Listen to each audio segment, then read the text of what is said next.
இனி வருகின்ற நாட்கள் உங்களுக்கு நல்லதே நடக்கட்டும். அனைவருக்கும் வணக்கம். நம்ம இன்னைக்கு பார்க்க இருக்கிறது மீனராசி. இந்த மீனராசி அன்பர்களுக்கு அடுத்து வருகின்ற 7 நாட்களும் எப்படி அமைந்திருக்கு அப்படிங்கிறது இந்த வீடியோவில் விளக்கமாக சொல்லியிருக்கோம்.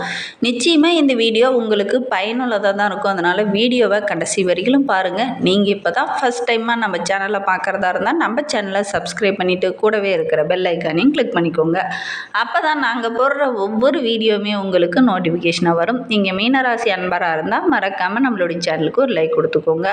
உங்களுடைய உறவுகள் வகையிலையோ அல்லது உங்களுடைய நண்பர்கள் வகையிலையோ யாராவது மீனராசி அன்பர்கள் இருக்காங்க அப்படின்னா மறக்காமல் இந்த வீடியோவை அவங்களுக்கு ஷேர் பண்ணிவிடுங்க. ஜோதிட ரீதியாக ஏதாவது உங்களுக்கு சந்தேகம் இருக்குது அப்படின்னா டிஸ்கிரிப்ஷனில் ஜோதிடரோட வாட்ஸ்அப் நம்பர் கொடுக்கப்பட்டிருக்கு. அந்த நம்பருக்கு கால் பண்ணி முன்பதிவு செய்துக்கோங்க. உங்களுடைய சந்தேகங்களுக்கு நல்ல ஒரு தீர்வு கிடைக்கும். இந்த மீனராசி அப்படிங்கிறது குரு பகவானுடைய ஆதிக்கத்தில் பிறந்தவங்க. அதனால் நிறைய பார்த்திங்கன்னா இந்த மீனராசி அன்பர்களுக்கு ஒவ்வொருவருடைய மனதுக்கும் முக்கியத்துவம் கொடுக்கக்கூடியவங்களாக இருப்பாங்க. அதிகம் பணத்தை நேசிக்க மாட்டாங்க. அதே மாதிரி இவங்கக்கிட்ட எப்போவுமே கொஞ்சம் பணப்புழக்கம் இருந்துக்கிட்டே தான் இருக்கும். ஏன்னா குரு பகவானுடைய ஆதிக்கத்தில் பிறந்ததுனால இவங்க பிறந்ததுக்கு அப்புறம் பார்த்திங்கன்னா குடும்பத்தில் நல்ல ஒரு வளர்ச்சி இருக்கும்.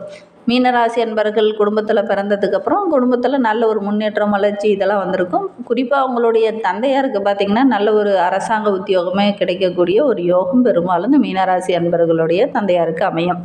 சரி, இவங்களுக்கு வருகின்ற 7 நாட்களும் எப்படி அமைந்திருக்கு, கிரகநிலை எப்படி அமைந்திருக்கு அப்படிங்கிறத பார்க்கலாம்.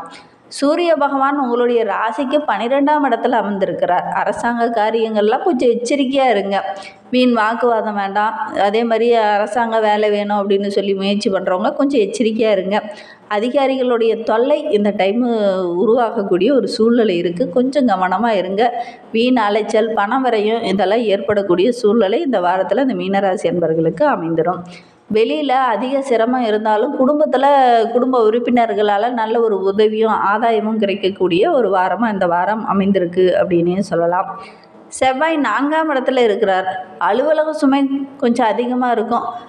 அதே மாதிரி நேரத்தில் சாப்பிட முடியாது. வேலை கொஞ்சம் அதிகமாக இருக்கிறதுனால கரெக்டான டைமுக்கு சாப்பிட முடியாமல் நேரம் தவறி சாப்பிடக்கூடிய ஒரு சூழ்நிலை இந்த மீனராசி என்பவர்களுக்கு இந்த வாரத்தில் அமைந்துடும். ஆன்லைனில் சூதாட்டம் இந்த மாதிரி விஷயத்தில் சின்ன சின்ன பிரச்சனைகள் வரக்கூடிய ஒரு சூழ்நிலை இருக்குது. அதனால் முடிந்த அளவுக்கு கொஞ்சம் கவனமாக இருங்க. இந்த மாதிரி விஷயங்களில் கொஞ்சம் தவிர்க்கிறது நல்லது. புதன் 1ஆம் இடத்துல இருக்கிறார். வேலை செய்கிற இடத்துல நல்ல ஒரு பாராட்டு கிடைக்கும்.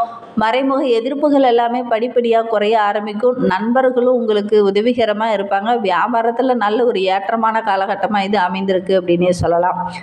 குரு பகவான் 3ஆம் இடத்துல அமர்ந்திருக்கிறார். உடல் ஆரோக்கியத்தில் கொஞ்சம் எச்சரிக்கையாக இருங்க. திடீர்னு ஏதாவது சின்ன சின்ன பிரச்சனைகள் உடல் உபாதைகள் வருவதற்கான ஒரு சூழ்நிலை இந்த மீனராசி என்பவர்களுக்கு இந்த வாரத்தில் அமைந்துடும்.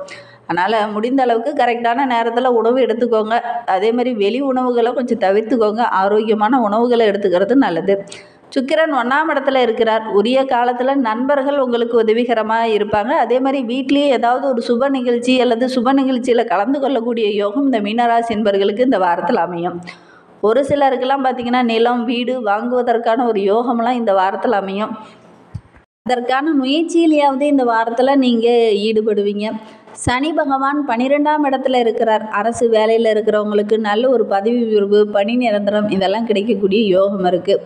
ராகு பகவான் 1ஆம் இடத்துல இருக்கிறார். நல்ல காரியங்கள் செய்து வெளி வட்டாரத்தில் நல்ல ஒரு பெயர் புகழ் பாராட்டு இதெல்லாம் கிடைக்கக்கூடிய யோகம் இந்த மீனராசி என்பவர்களுக்கு இந்த வாரத்தில் அமையும். இல்லத்திலேயே ரொம்ப மகிழ்ச்சிகரமான வாரமாக இந்த வாரம் அமைந்திருக்கு அப்படின்னே சொல்லலாம். கேது பகவான் 7ஆம் இடத்துல இருக்கிறார். மனைவி உறவினர்களால் சின்ன சின்ன விரோதங்கள் உண்டாகக்கூடிய ஒரு சூழ்நிலை இருக்குது. வீண் வாக்குவாதங்கள் வரக்கூடிய ஒரு சூழ்நிலையும் இருக்குது. அதனால் உங்களுடைய மனைவி வகை உறவுகிட்ட பேசும்போது வீண் வாக்குவாதத்தில் ஈடுபட வேண்டாம். அதே மாதிரி தடிமனான வார்த்தைகளை அதிகம் பயன்படுத்தாமல் இருக்கிறது ரொம்பவும் நல்லது. இந்த மீனராசி அன்பர்களுக்கு இந்த வாரத்தை பொறுத்த வரைக்கும் சுப செலவுகள் கொஞ்சம் செய்யக்கூடிய சூழ்நிலை இந்த வாரத்தில் அமையும். வீட்லேயாகட்டும் வெளியிலேயாகட்டும் எதற்காவது ஒரு சுப நல்ல விஷயத்துக்காக நீங்கள் செலவு செய்யக்கூடிய ஒரு சூழ்நிலை இந்த வாரத்தில் அமையும். மனைவிக்கு பிடித்த பொருளெல்லாம் வாங்கி கொடுத்து ரொம்ப மகிழ்ச்சிகரமாக நீங்கள் செயல்படுவீங்க. பிள்ளைங்க மீது ரொம்ப அக்கறையோடும் பண்போடும் பார்த்துக்குவீங்க. எதிர்காலத்திற்காக கொஞ்சம் சேமிக்கவும் ஒரு சிலர் தொடங்குவீங்க.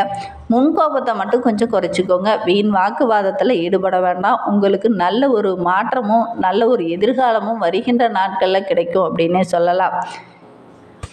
ஒரு நாள் ஒரு தொழிலில் ஒரு முதலீடு செய்திருப்பீங்க. அதில் இந்த டைமு பார்த்திங்கன்னா நல்ல ஒரு லாபம் கிடைக்கக்கூடிய யோகம் இருக்குது. அந்த லாபம் உங்களுக்கு மகிழ்ச்சியை பெற்றுத்தரும். மாணவர்களை பொறுத்த வரையிலும் கல்வியில் அதிக ஆர்வம் இருக்குது. நிறைய படிக்கிறதுனால நல்ல ஒரு பெயர், ஆசிரியரோட பாராட்டு இதெல்லாம் கிடைக்கக்கூடிய யோகம் இருக்குது. அதனால் முடிந்த அளவுக்கு பாடங்களை படிக்கும்போது ஒரு முறைக்கு 2 முறை படித்து பார்த்துட்டு தெளிவாக புரிஞ்சுக்கிட்டு படிங்க. அதே மாதிரி உங்களுக்கு ஏதாவது சந்தேகம் இருக்குது அப்படின்னா உடனடியாக உங்களுடைய ஆசிரியர்கிட்ட கேட்டு தெளிவு பெற்று அதுக்கப்புறம் படிக்கிறது இன்னும் சிறப்பான, அதாவது நல்ல மார்க் எடுக்கிறதுக்கு அது பக்கபலமாக இருக்கும். சரி, இந்த மீன ராசியில் பிறந்த 3 நட்சத்திரக்காரர்களுக்குமே அடுத்து வருகின்ற 7 நாட்களும் எப்படி அமைந்திருக்கு அப்படிங்கிறத பார்க்கலாம் வாங்க. இந்த மீன ராசியில் பூரட்டாதி 4ஆம் பாதத்தில் பிறந்தவங்களுக்கு அடுத்து வருகின்ற 7 நாட்களும் ரொம்ப யோகமான நாட்களாக அமைந்திருக்கு அப்படின்னே சொல்லலாம். ஏன்னா ஜென்ம ராசிக்குள்ள சூரியன், ராகு, புதன், சுக்கிரன் என கிரக நிலைகள் வளம் வர்றதுனால சின்ன சின்ன மாற்றங்கள் அப்பப்போ ஏற்படும். கொஞ்சம் மனக்குழப்பம் அதிகமாக இருக்கிற மாதிரி தோணும். விரயஸ்தானத்தில் சனி பகவான் சஞ்சரிப்பதனால எதிர்பாராமல் திடீர்னு சின்ன சின்ன செலவுகள் வரும். அது உங்களுக்கு நெருக்கடியை தர மாதிரி இருக்கும். குடும்பத்தில் நல்ல ஒரு ஒற்றுமை, நல்ல ஒரு மகிழ்ச்சியான காலகட்டமாக இது அமைந்திருக்கு அப்படின்னே சொல்லலாம். ஏன்னா சுகஸ்தானத்தில் செவ்வாய் சஞ்சரிப்பதனால உழைப்புக்கு நல்ல ஒரு அங்கீகாரம் கிடைக்கும். பணிபுரிகிற இடத்துல கூட இதுனா வரைக்கும் சின்ன சின்ன நெருக்கடிகள், பிரச்சனைகள் இதெல்லாம் இருந்திருக்கும். ஆனால் இந்த டைம் பார்த்திங்கன்னா நல்ல ஒரு பாராட்டு கிடைக்கக்கூடிய யோகம் இருக்குது. வியாபாரத்தில் கொஞ்சம் கூடுதலாக கவனம் செலுத்தினீங்கன்னா நல்ல ஒரு லாபத்தை பெறலாம். அரசு பணியில் இருக்கிறவங்க, மேல் அதிகாரத்தில் இருக்கிறவங்களுடைய பாராட்டு இந்த டைமு கிடைக்கும். வழக்கு விவகாரங்களில் இருக்கிறவங்களுக்கெல்லாம் நல்ல ஒரு சாதகமான பலன் கிடைக்கும். குரு பகவான், சுக்கிரன் பரிவர்த்தனை வருகின்ற நாட்கள்லாம் நடைபெறதுனால இதன வரைக்கும் இருந்த சங்கடங்கள், பிரச்சனைகள் இதெல்லாம் குறையக்கூடிய ஒரு வாரமாக அமைந்திருக்கு அப்படின்னே சொல்லலாம்.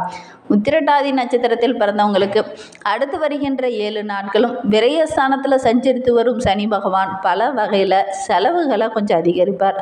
அதனால் செலவுகளை செய்யும்போது கூட கொஞ்சம் சிக்கனமாக இருங்க. அதே மாதிரி கொஞ்சம் கவனமாக இருங்க. கவனமாக இருந்தீங்கன்னாவே பெரிய அளவுக்கு பாதிப்பு எதுவும் வராது. குடும்பத்தில் கூட சிறு சிறு பிரச்சனைகள் அப்பப்போ வரும். வியாபாரத்தில் எதிர்பார்த்த அளவுக்கு நல்ல ஒரு லாபம் கிடைக்கிறதுக்கு கொஞ்சம் இழுபறியாக இருக்கக்கூடிய சூழ்நிலை இருக்குது. சின்ன சின்ன தடைகள், பிரச்சனைகள், பணம் கைக்கு வராமல் இழுபறியாக இருக்கக்கூடிய ஒரு சூழ்நிலையெல்லாம் இந்த வாரத்தில் அமையும். அதனால் கொஞ்சம் கவனமாக இருந்தீங்க அப்படின்னா பெரிய பாதிப்பு எதுவும் வராது.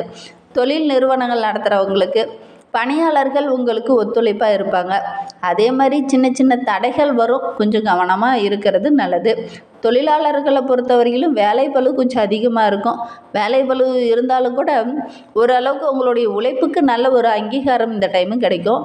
மனதில் ஒரு விதமான குழப்பம், ஒரு விதமான பிரச்சனை இதெல்லாம் ஏற்படக்கூடிய சூழ்நிலை இருக்குது. சின்ன சின்ன சங்கடங்களை அப்பப்போ சந்திக்க வேண்டிய ஒரு சூழ்நிலையும் இருக்குது. தேவையற்ற பிரச்சனையில் கொஞ்சம் தலையிட வேண்டாம்.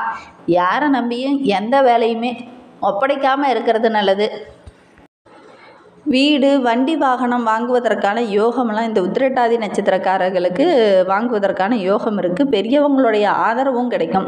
மாணவர்களை பொறுத்தவரையிலும் படிப்பில் கொஞ்சம் கூடுதலாக கவனம் செலுத்தி படிச்சிங்க அல்லது உங்களுடைய ஆசிரியருடைய ஆலோசனையை கேட்டு படிச்சிங்கன்னா நல்ல ஒரு மதிப்பெண்ணை உங்களால் பெற முடியும்.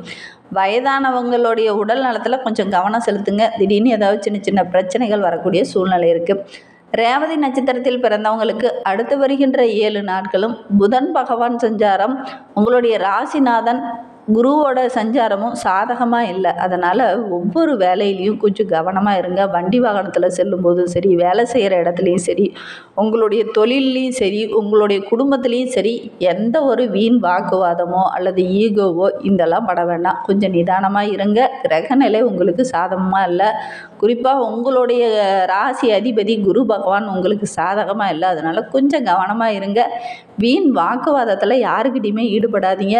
முக்கியமாக உங்களுடைய வேலையை கரெக்டாக நீங்களே செய்தீங்கன்னா நல்ல ஒரு சாதகமான பலன் கிடைக்கும். அடுத்தவங்கள நம்பி ஏதாவது ஒப்படைச்சிங்க அப்படின்னா சின்ன சின்ன பிரச்சனைகளை சந்திக்க வேண்டிய ஒரு சூழ்நிலை அமைந்துடும். குரு பகவானுடைய பார்வை இருக்கிறதுனால வாழ்க்கை துணையுடன் சின்ன சின்ன பிரச்சனைகள், வில்லங்கங்கள் இதெல்லாம் வரக்கூடிய சூழ்நிலை இருக்குது. தவறான நண்பர்களால் உங்களுடைய குடும்பத்தில் கூட சின்ன சின்ன பிரச்சனைகள் வரக்கூடிய ஒரு சூழ்நிலை இருக்குது. அதனால் முடிந்த அளவுக்கு கொஞ்சம் கவனமாக இருங்க. திருமண வயதில் இருக்கிறவங்க வரன் தேடினீங்க அப்படின்னா நல்ல ஒரு வரன் அமையும். ஒரு சிலருக்கு புதிய வீடு கட்டுவதற்கான அல்லது புதிய வீடு வாங்குவதற்கான யோகமெல்லாம் இருக்குது. மாணவர்களை பொறுத்தவரையிலும் கல்வியில் கொஞ்சம் கூடுதலாக கவனம் செலுத்தி படிச்சிங்கன்னா நல்ல ஒரு மதிப்பெண்ணை உங்களால் பெற முடியும். அதனால் முடிந்த அளவுக்கு உங்களுடைய ஆசிரியருடைய அறிவுரையை கேட்டு அதன் பிரகாரம் படிக்கிறது ரொம்பவும் நல்லது. இன்னும் உங்களுடைய வாழ்க்கை சிறப்பாக அமையறதுக்கு சனி பகவானை தொடர்ந்து வழிபட்டுட்டு வாங்க. உங்களுடைய வாழ்க்கையில் உள்ள பிரச்சனைகளும் கஷ்டங்களும் படிப்படியாக குறைய ஆரம்பிக்கும். இந்த மாதிரி பயனுள்ள தகவலை தொடர்ந்து கேட்க நம்ம சேனலை ஃபாலோ பண்ணுங்கள். தேங்க்யூ.